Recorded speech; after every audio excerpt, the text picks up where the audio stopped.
SRM YouTube சேனலில் பயணித்து கொண்டிருக்கும் அனைத்து போட்டித் தேர்வாளர்களுக்கும் வணக்கம். நான் மணிக்குமார். ஒவ்வொரு நாளும் உங்களை ஆடியோக்கள் மூலம் சந்திப்பதிலே நான் மற்றற்ற மகிழ்ச்சி அடைகிறேன். நம்முடைய போட்ட ஒவ்வொரு ஆடியோக்களும் உங்களுடைய தேர்வுக்கு மிகவும் பயனுள்ள வகையில் இருக்கும் என்று நான் நம்புகிறேன். நம்முடைய அடுத்து போடக்கூடிய ஆடியோ உங்களுக்கு பிடிச்சிருந்தால் லைக் பண்ணுங்கள், ஷேர் பண்ணுங்கள், பக்கத்தில் இருக்க பெல் ஐக்கானை கிளிக் பண்ணுங்கள். அடுத்தடுத்து நம்முடைய ஆடியோக்களை சப்போர்ட் பண்ணி கொடுங்க. உங்களுக்கு நிறைய தேர்வுக்கு யூஸ் பண்ணக்கூடிய ஒவ்வொரு வினாக்களும் இடம்பெறும் என்பதை தெரிவித்துக் கொள்கிறேன். வாங்க, இன்றைக்கி ஒரு வாசகத்தோடு நம்ம என்ன செய்யலாம், வினாக்களுக்கு கடந்து செல்லலாம். இன்றைக்கி பார்த்திங்கன்னா நம்ம தமிழ்லேருந்து ஒரு 30 வினாக்களை நம்ம பார்க்க போகிறோம். ஸோ ஒவ்வொரு நாளும் ரொம்ப ரொம்ப முக்கியமான வினாக்கள், இதெல்லாம் நீங்கள் என்றைக்குமே மறக்கவே கூடாது. ஸோ நல்லா படிங்க, படிச்சுக்கிட்டு இருங்க. நிச்சயமாக உங்களுக்கு வெற்றி என்பது இனிதே காத்திருக்கிறது நண்பர்களே. வாங்க. காலை எழுந்தவுடன் படிப்பு, பின்பு கனிவு கொடுக்கும் நல்ல பாட்டு, மாலை முழுதும் விளையாட்டு என்று வழக்கப்படுத்தி கொள்ளு பாப்பா என்று மகாகவி பாரதியாரின் வாசகத்திற்கெனங்க நாம் ஒவ்வொரு நாளும் காலையில் எழுந்து கண் விழித்து படித்து கொண்டுதான் இருக்கிறோம். வெற்றி என்பது கிடைக்கவில்லையே என்று தன்னுடைய வாழ்க்கையில் புலம்பி தவித்து கொண்டிருக்கும் எத்தனையோ நண்பர்களுடைய வாழ்க்கையை நாம் பார்க்கிறோம். நிச்சயமாக நீங்கள் உறுதியுடனும் தன்னம்பிக்கையுடனும் கல்வியை கற்கும்போது நிச்சயமாக உங்களுக்கு வெற்றி என்பது கிடைக்கும் என்பதை நம்முடைய கல்வியில் எத்தனையோ வாசகங்களிலிருந்தும் எத்தனையோ வரலாற்று சாதனையாளர்களையும் நாம் பார்க்கிறோம். வாங்க, இன்னைக்கு வீடியோக்குள்ளே போகலாம்.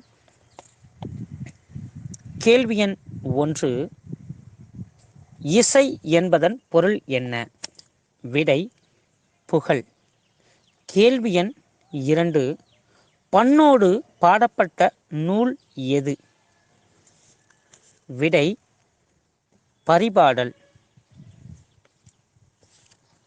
கேள்வி எண் 3, பண்ணோடு தமிழப்பாய் என்ற பாடல் வரி இடம்பெற்றுள்ள நூல் எது? விடை தேவாரம். கேள்வி எண் 4, சிந்துவுக்கு தந்தை, புதிய அறம் பாட வந்த அறிஞன், மரம் பாட வந்த மறவன் என்று பாரதிதாசனால் பாராட்ட பெற்றவர் யார்?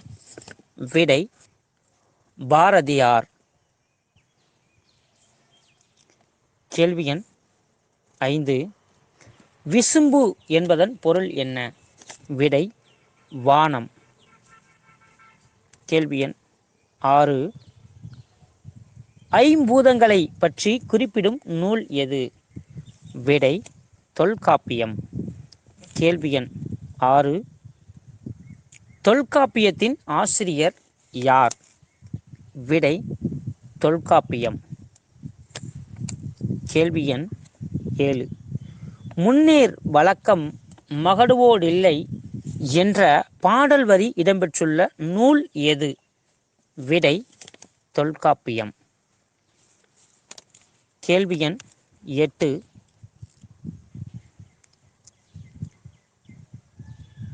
கல்வெட்டுக்கள் எந்த நூற்றாண்டில் தோன்றின?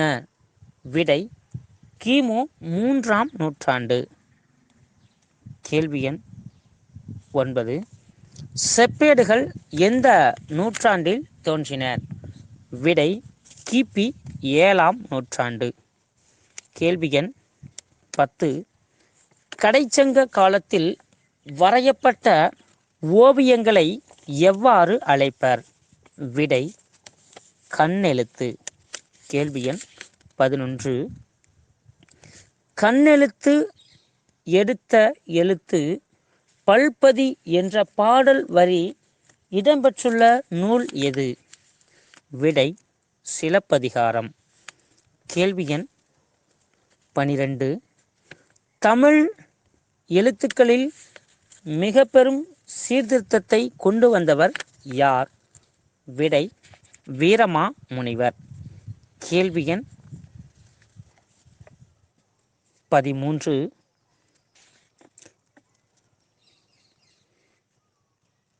யகர ஓகார எழுத்துக்களில் ஏற்படும் புள்ளிகளை களைந்தவர் யார்? விடை வீரமாமுனிவர். கேள்வி எண் 15. எல்லா சொல்லும் பொருள் குறித்தனவே என்று குறிப்பிடும் நூல் எது? விடை தொல்காப்பியம். கேள்வி எண் 16. மா என்ற ஓரெழுத்து ஒரு மொழி சொல்லின் பொருள் என்ன? விடை விலங்கு பெரிய. கேள்வி எண் 17. ஓரெழுத்து ஒரு மொழிகள் மொத்தம் எத்தனை? விடை 42 எழுத்துக்கள். கேள்வி எண் 18. செந்தமிழ் அந்தணர் என்று போற்றப்பட்டவர் யார்? விடை ரா இளங்குமரனார். கேள்வி எண் 19.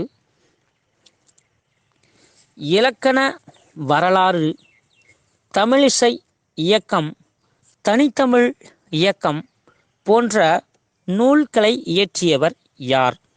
விடை ரா இளங்குமரனார். கேள்வி எண் 20. திருச்சிக்கு அருகே உள்ள அல்லூரில் தவச்சாலையை நிறுவியவர் யார்? விடை ரா இளங்குமரனார். பாவனார் நூலகத்தை அமைத்தவர் யார்? விடை ரா இளங்குமரனார். தேவநேயம் என்ற நூலை தொகுத்து வெளியிட்டவர் யார்? விடை ரா இளங்குமரனார். ஏ என்பதன் ஓரெழுத்து ஒருமொழிக்குரிய பொருள் எது? விடை அம்பு. இதழ்கள் குவிவதால் ஏற்படும் எழுத்து எது? விடை ஊ. உயிரெழுத்து 12ம் எதை இடமாக கொண்டு பிறக்கிறது? விடை கழுத்து. ஆயுத எழுத்துக்கள் எதை இடமாக கொண்டு பிறக்கிறது? விடை தலை.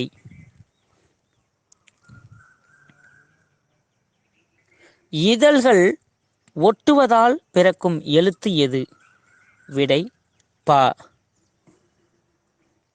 வல்லினமெய் எழுத்துக்கள் 6ம் எதை இடமாக கொண்டு பிறக்கிறது? விடை மார்பு. மெல்லின எழுத்துக்கள் 6ம் எதை இடமாக கொண்டு பிறக்கிறது? விடை மூக்கு. இடையின எழுத்துக்கள் 6ம் எதை இடமாக கொண்டு பிறக்கிறது? விடை கழுத்து. மேல் இதழும் கீழ் இதழும் பொருந்துவதால் ஏற்படும் எழுத்து எது? விடை இப்பு இம்மு. அதாவது மரபு தொடரற்ற சொல்லை தெரிவு செய்க. அதாவது ஆட்டு மந்தை. அடுத்து ஒரு மரபு சொல்லற்ற தொடரை தேர்வு செய்க. சேவல்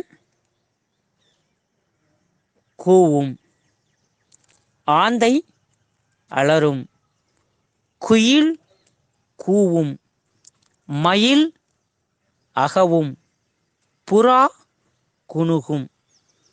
நன்றி நண்பர்களே. பிடிச்சிருந்தா லைக் பண்ணுங்கள், ஷேர் பண்ணுங்கள். அடுத்தடுத்து நம்ம வீடியோக்களை தொடர்ந்து போடுவோம். நல்ல முறையில் இந்த ஆடியோவை எடுத்து பயன்படுத்திக்கங்க.